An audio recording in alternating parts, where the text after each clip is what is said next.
Hello everyone, welcome back to NJ classes. Guys, आज की class में chemical bonding and molecular structure जो हमारी यूनिट चल रही है उसके अंदर हम बॉन्ड पैरामीटर्स के अंदर जो प्रीवियस क्लास के अंदर हमने अपना टॉपिक स्टार्ट किया था बॉन्ड लेंथ, और बॉन्ड लेंथ के अंदर हमने बॉन्ड लेंथ होती क्या है और उसको कैलकुलेट कैसे किया जाता है ये हमने प्रीवियस क्लास के अंदर किया था। और आज की क्लास में बॉन्ड लेंथ टॉपिक के अंदर ही हम पढ़ेंगे फैक्टर्स अफेक्टिंग बॉन्ड लेंथ की बॉन्ड लेंथ किन किन फैक्टर्स के ऊपर डिपेंड करती है। तो चलिए स्टार्ट करते हैं। फैक्टर्स अफेक्टिंग बॉन्ड लेंथ किन किन फैक्टर्स के ऊपर डिपेंड करेंगे, ठीक है। तो फर्स्ट आप नोट कीजिए size of combining atoms. Size of combining atoms कि जो एटम्स आपस में कंबाइन हो रहे हैं उन कंबाइनिंग एटम के साइज के ऊपर भी डिपेंड करता है कि बॉन्ड लेंथ कितनी होगी। तो देखिए जो बॉन्ड लेंथ है ना, ठीक है, वो डायरेक्टली प्रोपोर्शनल होती है किसके, size of combining atom. Size of combining atoms, तो इट मींस कि डायरेक्टली प्रोपोर्शनल है, तो इट मींस कि अगर साइज कंबाइनिंग एटम्स का ज्यादा है तो बॉन्ड लेंथ भी क्या होगी, ज्यादा होगी, ठीक है। तो बॉन्ड लेंथ भी क्या होगी, ज्यादा होगी। और अगर कंबाइनिंग एटम्स का साइज कम है तो बॉन्ड लेंथ भी क्या होगी, कम होगी, ठीक है। तो जैसे हम एग्जांपल लेते हैं यहाँ पर, अगर मैं आपसे कहूं कि HF, ठीक है, HCl, HBr, ठीक है, और नेक्स्ट में आपसे कहूं कि HI, तो इनमें से बॉन्ड लेंथ किसकी ज्यादा होगी। तो देखिए जो H है वो तो सभी के अंदर कॉमन है, नो डाउट है ना, but fluorine, chlorine, bromine, iodine, आप इस चीज को देखिए कि क्या यहाँ पर साइज इंक्रीज नहीं हो रहा है ना। तो अगर कंबाइनिंग एटम्स का देखिए, यहाँ पे कंबाइनिंग एटम्स का अगर साइज इंक्रीज हो रहा है तो क्या होगा, जो दो एटम्स जो कंबाइन कर रही हैं उनके न्यूक्लियस के बीच की डिस्टेंस भी क्या हो जाएगी, ज्यादा हो जाएगी। तो अगर न्यूक्लियस जो दो एटम कंबाइन कर रहे हैं उनके न्यूक्लियस के बीच की डिस्टेंस ज्यादा हो गई तो ऑब्वियस सी बात है कि फिर बॉन्ड लेंथ भी क्या होगी, ज्यादा होगी। तो इट मींस बॉन्ड लेंथ कहाँ ज्यादा होगी, सबसे ज्यादा होगी HI के अंदर, तभी मैंने HF के अंदर कम दिखाया, HCl में उससे ज्यादा, HBr में उससे ज्यादा, और HI के अंदर सबसे ज्यादा होगी बॉन्ड लेंथ। तो आई थिंक आपको ये चीज क्लियर हुई होगी कि कैसे बॉन्ड लेंथ है वो कंबाइनिंग एटम्स के साइज के ऊपर डिपेंड करती है, ठीक है। तो क्यों, देखो आप इस चीज को तो समझ पा रहे हो ना कि अगर कंबाइनिंग एटम का साइज बढ़ेगा तो क्यों बॉन्ड लेंथ बढ़ेगी, क्योंकि कंबाइनिंग एटम्स का अगर साइज बढ़ रहा है तो दो एटम जो कंबाइन कर रहे हैं उनके न्यूक्लियस के बीच की डिस्टेंस इंक्रीज हो जाएगी, और दो एटम्स जो कंबाइन करते हैं उनके न्यूक्लियस के बीच की डिस्टेंस ही तो बॉन्ड लेंथ होती है, ठीक है। तो यही रीजन है कि यहाँ पे HI की बॉन्ड लेंथ सबसे ज्यादा है, ठीक है। तो अभी देखिए कि जो बॉन्ड लेंथ है, जो बॉन्ड लेंथ है, ठीक है, वो तो HI की ज्यादा है, बट बॉन्ड स्ट्रेंथ HI की ज्यादा नहीं है। इट मींस बॉन्ड लेंथ है वो इनवर्सली प्रोपोर्शनल है किसके, बॉन्ड स्ट्रेंथ की, ठीक है। बॉन्ड लेंथ है वो क्या है, इनवर्सली प्रोपोर्शनल है किसके, बॉन्ड स्ट्रेंथ की। तो इट मींस कि अगर बॉन्ड लेंथ क्या है, ज्यादा है, तो बॉन्ड स्ट्रेंथ क्या होगी, कम होगी। कैसे, क्योंकि देखिए अगर दो एटम्स हैं, ठीक है, उनका साइज मान लीजिए बड़ा है, तो अगर साइज बड़ा है तो उन दोनों बॉन्डेड एटम के न्यूक्लियस के बीच की डिस्टेंस ज्यादा, तो इट मींस बॉन्ड लेंथ ज्यादा।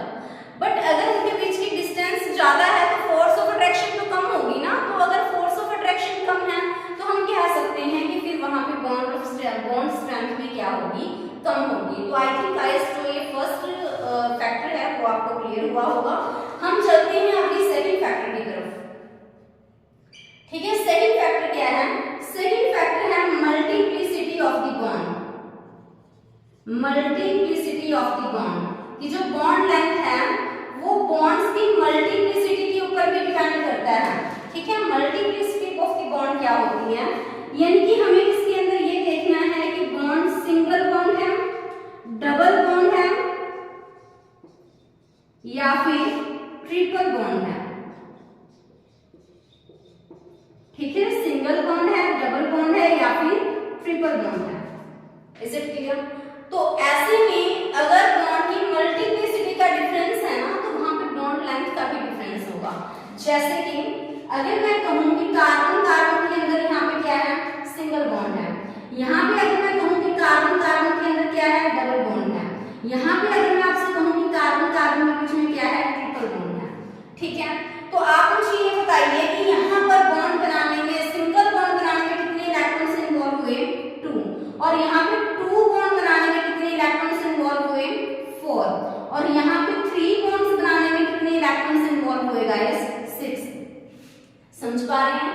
तो इट मींस जितने नंबर ऑफ इलेक्ट्रॉन्स ज्यादा इन्वॉल्व होंगे, more is the number of electrons, जितने ज्यादा नंबर ऑफ इलेक्ट्रॉन्स होंगे उतनी ही ज्यादा क्या होगी, फोर्स ऑफ अट्रैक्शन, उतनी ही ज्यादा फोर्स ऑफ अट्रैक्शन होगी।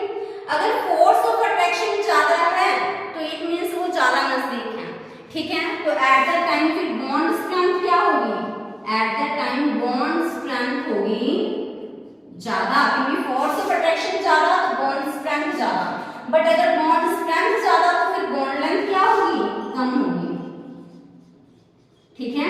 तो समझ पा रही है ना कि जितनी ज्यादा इलेक्ट्रॉन्स होंगे, ठीक है, तो बॉन्ड लेंथ क्या होगी, उसकी कम होगी। तो कहने का मतलब यहाँ इलेक्ट्रॉन ज्यादा है, ठीक है, यानी कि इसकी ट्रिपल बॉन्ड की मल्टीप्लिसिटी ज्यादा है, ठीक है, नंबर ऑफ बॉन्ड्स यहाँ पर ज्यादा है।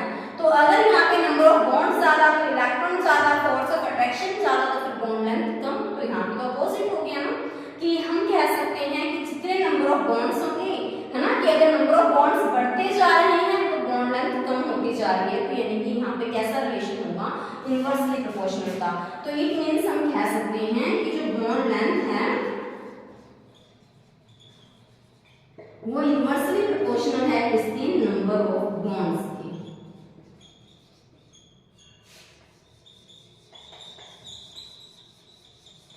ठीक है, तो यहाँ देखिए कि यहाँ पे सिंगल सिंगल बॉन्ड है, सिंगल बॉन्ड है, तो इट मींस यहाँ पे बॉन्ड लेंथ ज्यादा होगी और यहाँ पे बॉन्ड लेंथ कम होगी। तो यहाँ पे बॉन्ड लेंथ कितनी होती है, 1.54 एंगस्ट्रॉम, और यहाँ पे 1.34 एंगस्ट्रॉम, और यहाँ पे 1.2 एंगस्ट्रॉम। तो इट मींस यहाँ पे नंबर ऑफ बॉन्ड ज्यादा है, तभी रीजन है कि इसकी बॉन्ड लेंथ क्या है, कम है, ठीक है। और इसी को अगर हम गाइस देखें कि जो हमारे पास यहाँ पे single bond, double bond, triple bond है, इसी के रिगार्डिंग अगर मतलब हम कह सकते हैं कि एस और पी कैरेक्टर से रिलेटेड क्वेश्चन पूछा जाए, ठीक है, तो उस पॉइंट ऑफ व्यू से भी आपको ये टॉपिक आना चाहिए। तो वो मैं आपको फिर नेक्स्ट स्लाइड के अंदर करवाती हूँ। नेक्स्ट फैक्टर देखिए गाइस, परसेंटेज एस कैरेक्टर या फिर परसेंटेज पी कैरेक्टर। तो हमें ये देखना है कि इनके अंदर कितने परसेंट एस कैरेक्टर है और कितने परसेंट क्या है, पी कैरेक्टर है। तो percentage S character and percentage P character की देखनी है तो वो भी बॉन्ड लेंथ को क्या करती है, अफेक्ट करती है। जैसे कि गाइस अगर मैं आपसे कहूं कि हमारे पास जो ये ऑर्बिटल है ये क्या है, स्फेरिकल शेप का है, ठीक है, तो इट मींस ये क्या है, ये है हमारे पास एस ऑर्बिटल, क्या है ये हमारे पास एस ऑर्बिटल्स, ठीक है। तो ऐसे में अगर मैं आपसे कहूं कि एस पी ऑर्बिटल कैसे बनाएंगे हम, तो देखो एस ऑर्बिटल स्फेरिकल था, बट जो एस पी ऑर्बिटल है, हाइब्रिड ऑर्बिटल है एस पी ऑर्बिटल, तो उसके अंदर एस और पी कैरेक्टर आ गया है ना। तो इसके अंदर 50% एस कैरेक्टर है और 50% ही पी कैरेक्टर है। तो ये अभी स्फेरिकल शेप का नहीं दिखाएंगे, हम इसको ऐसे दिखाते हैं कि ये थोड़ा सा ये स्फेरिकल अभी नहीं रहा, ये इस तरह से हो गया, ठीक है। तो अगर मैं आपसे कहूँ गाइस कि sp2 ऑर्बिटल्स की शेप बताइए कि sp2 ऑर्बिटल कैसे बनेगा, तो यहाँ पे 50-50% कैरेक्टर था, बट यहाँ पे p कैरेक्टर ज्यादा हो गया और s कैरेक्टर कम हो गया, है ना। तो ऐसे में हम फिर क्या करेंगे, p ऑर्बिटल्स क्या होते हैं, डबल शेप होते हैं। तो यहाँ पे जो इलोंगेशन वाला कैरेक्टर है वो क्या आ जाएगा, देखो ये अभी थोड़ा और ज्यादा इलोंगेट हो जाएगा, ठीक है, ये थोड़ा हम इसको और ज्यादा इलोंगेट दिखा देते हैं इस तरह से, क्लियर है? ये देखो थोड़ा सा स्फेरिकल लग रहा है, बट यहाँ पे क्या हो गया, p कैरेक्टर ज्यादा हो गया तो ये ज्यादा इलोंगेटेड दिखा दिया हमने इसको। नेक्स्ट देखिए कि अगर हम sp3 ऑर्बिटल की बात करें, हाइब्रिड ऑर्बिटल्स की बात करें, क्योंकि sp3 को मैं हाइब्रिड क्यों बोल रही हूँ, क्योंकि जब एक s ऑर्बिटल और 3 p ऑर्बिटल हाइब्रिडाइजेशन प्रोसेस के अंडर हो जाएंगे, देन हमारे पास हाइब्रिड ऑर्बिटल बनेंगे, for that is sp3 hybrid orbitals. ठीक है, तो इसके अंदर p कैरेक्टर कितना है 75% और s कैरेक्टर कितना है 25%, क्योंकि p3 है और s 1 है, तो s कैरेक्टर 25% है और p कैरेक्टर कितना है 75% है। तो ऐसे में p कैरेक्टर ज्यादा होने की वजह से ये क्या हो जाएगा, और भी ज्यादा इलोंगेटेड हो जाएगा। ठीक है, तो आप मुझे इस चीज का बताइए कि जैसे जैसे हम s से sp, sp2 और sp3 ऑर्बिटल की तरफ जा रहे हैं, जो p कैरेक्टर है वो क्या होता जा रहा है, ज्यादा होता जा रहा है। ठीक है, तो अगर p कैरेक्टर ज्यादा हो रहा है, जो हाइब्रिड ऑर्बिटल्स हैं वो भी क्या हो रहे हैं, इलोंगेटेड हो रहे हैं। ठीक है, बड़े बड़े हाइब्रिड ऑर्बिटल्स बन रहे हैं। तो अगर बड़े साइज के हाइब्रिड ऑर्बिटल आपस में क्या करेंगे, कंबाइन करेंगे, तो आप ही बताइए कि अगर बड़े साइज के ऑर्बिटल्स होंगे तो फिर क्या होगा, उनके बीच की डिस्टेंस भी क्या होगी, ज्यादा होगी, है ना। तो फिर अगर डिस्टेंस ज्यादा है तो बॉन्ड लेंथ भी क्या होगी, फिर ज्यादा होगी। तो इट मींस जैसे जैसे p कैरेक्टर बढ़ता जा रहा है तो जो ऑर्बिटल्स हैं वो इलोंगेटेड होते जा रहे हैं। अगर ऑर्बिटल ज्यादा इलोंगेटेड है, बड़े साइज के ऑर्बिटल्स हैं, तो जब वो कंबाइन करेंगे तो फिर क्या होगा, उनकी बॉन्ड लेंथ भी ज्यादा होगी। ठीक है, तो इट मींस मैं यहाँ पे कह सकती हूँ कि जो बॉन्ड लेंथ है वो डायरेक्टली प्रोपोर्शनल है किसके, परसेंटेज p कैरेक्टर, वो क्या है, डायरेक्टली प्रोपोर्शनल है किसके, परसेंटेज p कैरेक्टर के। तो इट मींस अगर p कैरेक्टर ज्यादा, जैसे कि इसके अंदर p कैरेक्टर ज्यादा है, तो फिर क्या होगा, बॉन्ड लेंथ भी इसके अंदर ज्यादा होगी, क्योंकि जैसे जैसे हम ऐसे मूव करते जा रहे हैं sp से sp3 की तरफ, तो जो ऑर्बिटल हैं वो इलोंगेटेड होते जा रहे हैं, क्योंकि उन्हें जैसे हम बोलते हैं ना कि जो p की शेप ऐसे डंबल शेप होती है, तो उनके अंदर p वाला फैक्टर आ रहा है। ठीक है, तो ऑर्बिटल अगर इलोंगेटेड हो गए तो ऑब्वियस सी बात है कि ऑर्बिटल बड़े हैं, तो यहाँ पर जो बॉन्ड है वो भी क्या बनेगा, ज्यादा, मतलब जो बॉन्ड लेंथ है वो भी क्या होगी, ज्यादा होगी। ठीक है, तो नेक्स्ट देखिए कि अगर बॉन्ड लेंथ को मैं रिलेट करना चाहूँ गाइस s कैरेक्टर से, तो जो बॉन्ड लेंथ है वो इनवर्सली प्रोपोर्शनल होती है किसकी, परसेंटेज s कैरेक्टर की, इनवर्सली प्रोपोर्शनल होती है। कैसे, क्योंकि जैसे जैसे अगर हम sp3 से sp की तरफ मूव करें तो जो s कैरेक्टर है, जैसे देखिए यहाँ पे s कैरेक्टर है 25% और यहाँ पे s कैरेक्टर है 50%।